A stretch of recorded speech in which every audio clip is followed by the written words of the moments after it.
జై Sriram. Welcome to మన ఊరి గుళ్ళు.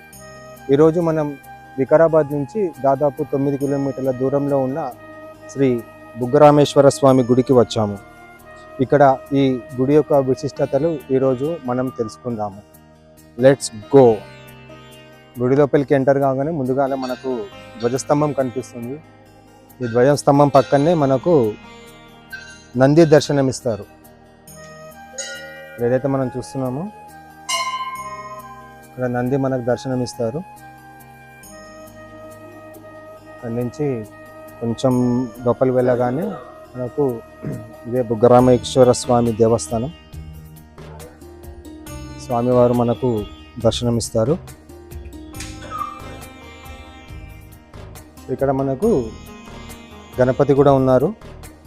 ఇక్కడ గణపతి, ఇక్కడ మనకు వీరభద్ర స్వామి ఉన్నారు. ఇక్కడ మనకి ఏదైతే చూస్తున్నామో అది వీరభద్ర స్వామి. సో ఇప్పుడు మనం గుడి లోపలికి వెళ్తున్నాము.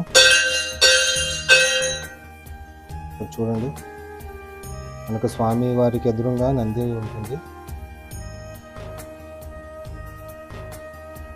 మనం గర్భగుడిలోకి అయితే వచ్చాము. ఇప్పుడు ఏదైతే మనం శివలింగం చూస్తున్నామో ఇదే రామలింగేశ్వర స్వామి యొక్క శివలింగం. ఒకసారి మనం దర్శనం చేసుకుందాం.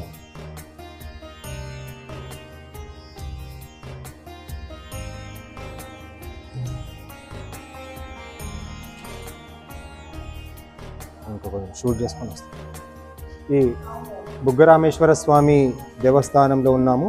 ఇక్కడ ఈ గుడి యొక్క చరిత్ర మనకు చెప్పడానికి ఇక్కడ రాకేష్ స్వామి ఉన్నారు. వాళ్ళ మాటల్లో ఇంకా అనేక విషయాలు తెలుసుకుందాం. స్వామి నమస్కారం. నమ శివాయ. ఈ గుడి యొక్క చరిత్ర మాకు మీ ద్వారా తెలియచేయండి. ఓం శ్రీ గురుభ్యో నమః.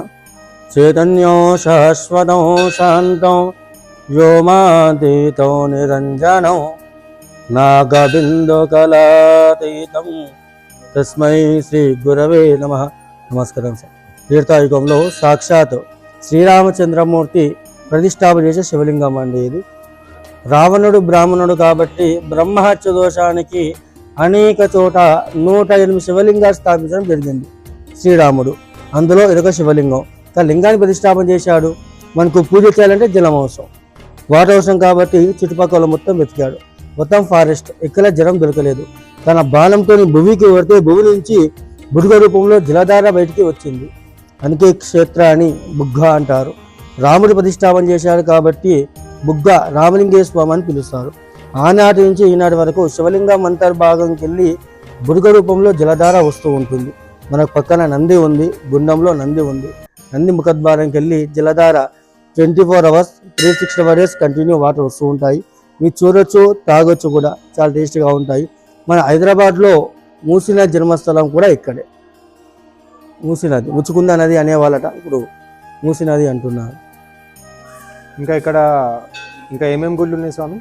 ఇక్కడ మనకు ఒక 5 కిలోమీటర్లో అనంత పద్మనాభ స్వామి ఉంటాడు. ఇక్కడ మన ఆలయ ప్రాంగణంలో ఏమున్నాయి? మన ఆలయ ప్రాంగణంలో ఇక్కడ సూర్య దేవాలయం ఉంది పక్కన.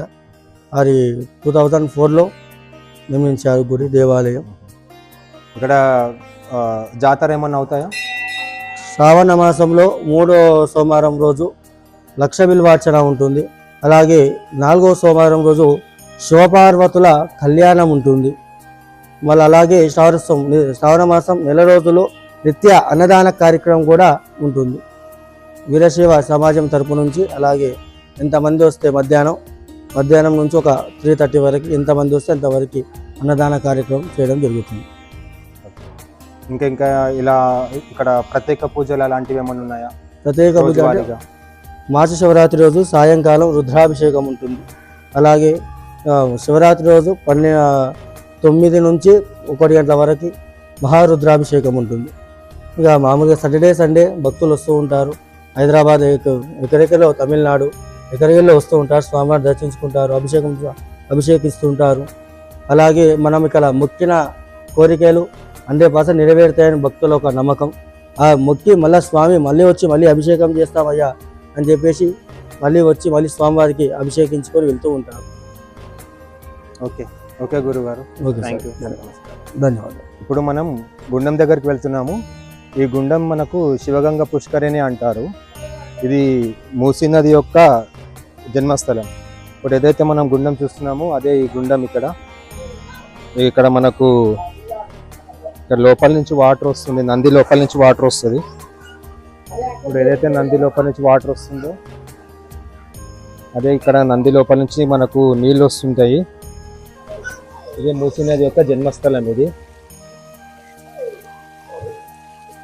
నీళ్ళు చాలా చాలా ఫ్రెష్గా ఉన్నాయి. వాటర్ ఇవి అసలు ఎక్కడి నుంచి వస్తున్నాయి ఏంటి అనేది కాదు.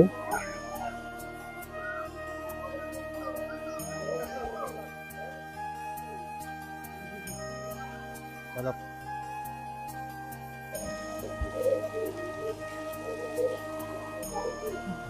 నీళ్ళు అయితే ఫిల్టర్ వాటర్ ఉన్నట్టే ఉంది, చాలా ఫ్రెష్గా. ఇది 365 రోజులు, అంటే ఎండాకాలం, చలికాలం, వర్షాకాలం అని ఏమి ఉండదు. 365 రోజులు శివలింగం నుంచే వస్తుంటాయి. ఎక్కడి నుంచి వస్తుంటాయో కూడా ఎవరికి తెలియదు. ఇక్కడ మనకు ఇంకొక గుండం కూడా ఉంది, అంటే ఇది కొత్తగా కట్టినట్టు అనిపిస్తుంది గుండం. ఇదైతే మనకు పాత గుండం. ఇది కొత్తగా కట్టిన గుండం. ఇప్పుడైతే ఏదైతే చూస్తున్నారు కదా, అక్కడి నుంచి ఇక్కడ లోపలికి నీళ్ళు వస్తున్నాయి.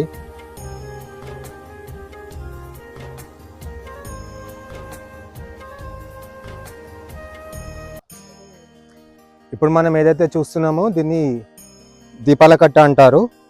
దీపాల కట్ట అంటే కనుక ఇక్కడ మనకు మొత్తం దీపాలు ఇక్కడే వెలిగిస్తుంటారు కార్తీక మాసంలో. అందుకే దీన్ని దీపాల కట్ట అని చెప్పేసి పేరు వచ్చింది.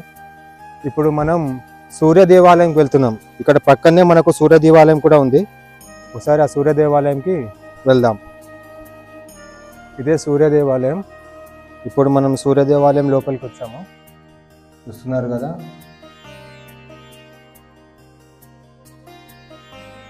నేనైతే సూర్య దేవాలయం మొదటిసారిగా చూస్తున్నాను.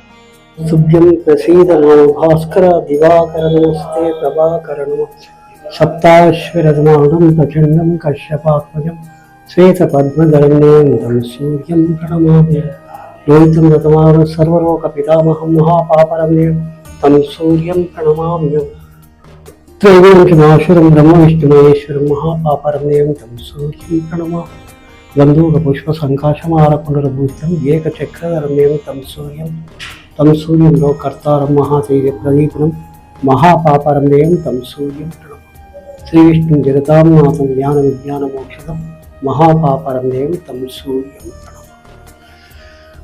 ఒకప్పుడు ఒక పెద్ద మనిషి అన్నయ్య గారు అక్కడ శివునికి సేవ చేసి ఇక్కడ సూర్య దేవాలయం నిర్మించాడు. ఇప్పుడు మన తెలంగాణలో ఇంకా సూర్య దేవాలయాలు ఎక్కడ ఉన్నాయి? అది ఒరిస్సా కోనార్క్, అక్కడ అర్సవెల్లి ఒకటి, ఇక్కడ తిరుమలగిరి అని ఒకటి సికింద్రాబాద్ దగ్గర ఒకటి, ఇక్కడ మౌనాబాద్ దగ్గర పెద్దమంగళ తిరుపతి దగ్గర ఉన్నారు. ఇంకొకటి ధర్మపురి, ఇంకొకటి గిడం మొన్న హైదరాబాద్ దగ్గర రాధాపూర్, అక్కడ ఒకటి, ఇక్కడ ఒకటి. ధన్యవాదాలు.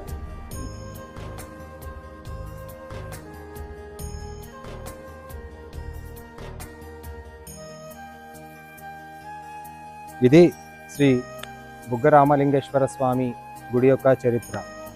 ఈ వీడియో కనుక మీకు నచ్చినట్టయితే లైక్ చేయండి, మీ దోస్తులకి షేర్ చేయండి. అలాగే మన ఊరు గుళ్ళు యూట్యూబ్ ఛానల్ని సబ్స్క్రైబ్ చేయండి.